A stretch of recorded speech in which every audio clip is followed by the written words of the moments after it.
Are you interested in rental real estate as part of your investment portfolio for retirement maybe? Or maybe have you already started? What are some of the keys to successful rental real estate? I've got that and more coming up.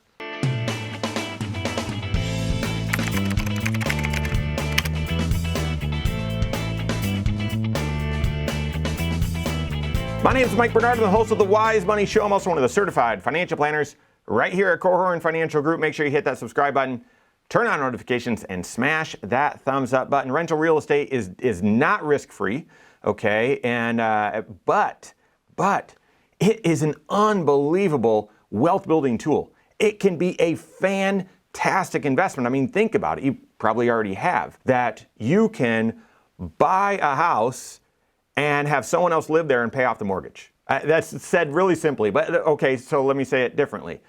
You can buy it, you can invest in an asset that pays you an income stream that increases with inflation, and that asset also will grow in value also with inflation. Fantastic. I mean, that would be and should be a staple part of everyone's financial life. The problem is, it's not risk-free. It's not for everyone, and I would also say it sometimes is considered passive income or whatever, and it's anything but. Throughout my career, and we've got a team of 20 CFPs here, a large team where we serve a lot of folks, and we have had a lot of people come to us that are already investing in rental real estate, and unfortunately, many people there's more people, I should say, that invest in rental real estate and struggle, or it ends up not being successful. There's more that end up struggling than end up succeeding. And early in my career, first 10 years or so, I could see some pretty clear patterns of the folks that were succeeding, were successful in rental real estate, some of the things that they had in place that were lacking in the folks that ended up not being successful in rental real estate. And I feel so strongly in what I observe that I've called these my 4 laws of rental real estate. Can you succeed by violating some of these laws?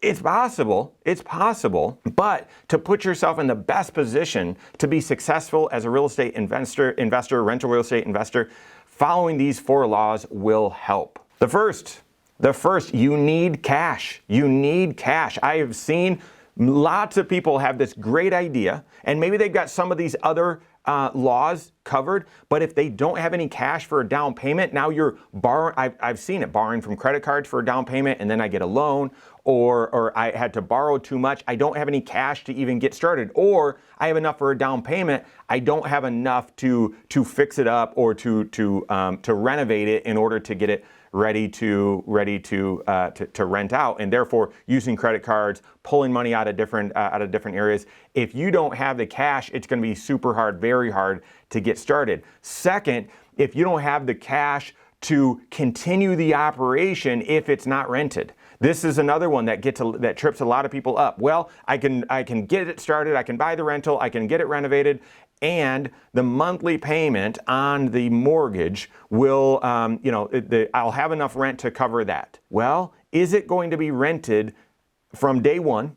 And will it be, continually, perpetually rented, or will it be vacant from time to time? If you financially aren't able to cover the operating costs, if there's not a renter in there, and you don't have the cash for that, bad idea. And then finally, do you have the margin to help cover repairs, or do you have the cash set aside to cover repairs or issues when they come up? Folks that are, I've used this analogy before. When you're buying a rental home, you're getting into a knife fight. You're going to get cut at some point, and you've got to have some cash available to manage those surprises and certainly to make the purchase as well. So, first law of rental real estate, in order to be successful, you need to have cash. That doesn't mean you can't borrow, it doesn't mean you can't get a loan, but you've got to have good cash and available cash flow. Second, you need to have time. You need to have time. And oftentimes, if you have cash, you don't have time because you've got the cash from somewhere, you're working hard, you're hustling, and you don't have the time for rental real estate. And other times, if you got the time, You might not have the cash, but you need time. And so I said earlier, a lot of times rental real estate is considered passive income. No, go ask someone that's done it successfully, and they will tell you that's laughable. It's not passive. And even if they've gotten it to a point where it's more passive now, it didn't start that way, for sure. You need time. Who's going to be contacted when there's an issue? Who's going to show the property to a tenant? Who's going to hunt down and make sure the monthly rent gets paid? Who's going to, these sorts of things take a lot of time. When there's an issue that comes up, you've got to be there at the ready. And you might say, I'm going to hire a property manager. I don't have time, but I'm going to buy the time from someone else. Well, it's going to erode your profits pretty considerably and make the investment not as beneficial. If you've enjoyed going on vacations, if you've enjoyed just some rest and relaxation, and you've got a rental, there's no such thing. When there's an issue, even if you're out of the country, even if you're away on vacation, you've got to deal with that. And for some people, that is this is when I'm working, this is my me time. And when you've got rental real estate, again, and unless you've got a property manager, and that's not always perfect either, yeah, you need to have time available to deal with it and attend to the rental. That's connected to the third law of rental real estate, and that is you need some skills. And I'm not saying you need to know how to build a house, but you need to be able to do some of the handyman work yourself. And you might say again, no, I've been a successful rental real estate investor, and I don't know how to replace the toilet. Well, when these smaller handyman things come up, if you've got to pay someone to do, number one, you need to have the golden Rolodex then to find someone that can do it, who's available to do it on the spot. Otherwise, you're not going to be able to keep tenants. Number two, if you've got to pay someone every time a minor repair needs to be made, that's going to infringe significantly on your profits. And then finally, if you don't have the awareness to know, here's what I need and here's what I don't. Okay, this is broken. You need a new carburetor belt on that refrigerator to get it working. If you don't know that, no, you obviously don't need that. Or if you don't have the awareness, right, windows need to be replaced, and so someone's going to take advantage and upsell you a window package that you would say, I don't need that. If you don't have the awareness to be able to see what's needed and what's not, you could get taken advantage of. So if you don't have skills, the basic skills of repair or maintaining a house, it's going to significantly erode your profits. It's going to require more time, and you might get taken advantage of, which again is going to erode the profitability of it. So you need cash, you need time, you need skills. It's the fourth law of rental real estate.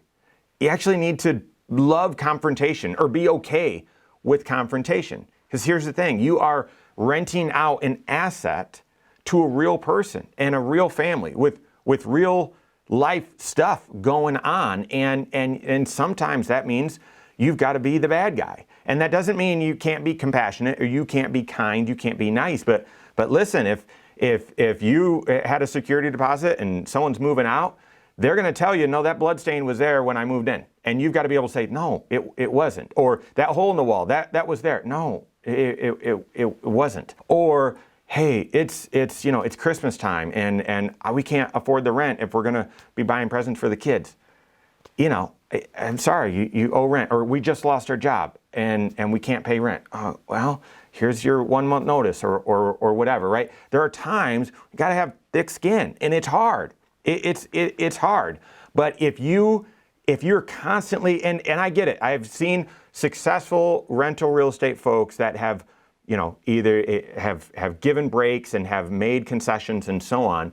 But if you're continually doing that, and this is one, the landlord, the individual that I'm thinking of right now who's been very kind and generous is actually very strict with his tenants. As far as so he's told me time and again, and he's actually been doing rental real estate for over 40 years, it's about selecting the right tenant. So he's actually a little bit more mean, if you will, on the front end to say no to a lot of people and assess the right character on the folks that he allows to rent. And then he's more kind and he's been stern and strict at times, but will give concessions. And so you need to have that. You need to have that comfort with confrontation. Is there more to it than that? Yeah, absolutely. But if you don't have cash, if you don't have time, if you don't have skills, and you can't be confrontational when you need to be, it's going to be hard to be successful and have enduring success in rental real estate. If you possess those things, it can be a fantastic piece of your overall wealth, of your financial life, of your retirement, for sure, and provide a lot of great benefits. But you need those skills. And if you don't, maybe you can hire them from someone else, but you've got to do that math to see is that going to erode too much on your profit. So work with your certified financial planner. If you're interested in rental real estate, see if it makes sense for you. Work with your CFP on that. If you don't have a CFP on your team, contact one on my team. Find us online, Korhorn.com. That's Korhorn with K, wisemoneyshow.com. You can find us there as well, or send us an email, info@Korhorn.com. All right, there you have it. Go on and take your next wise step in your financial life.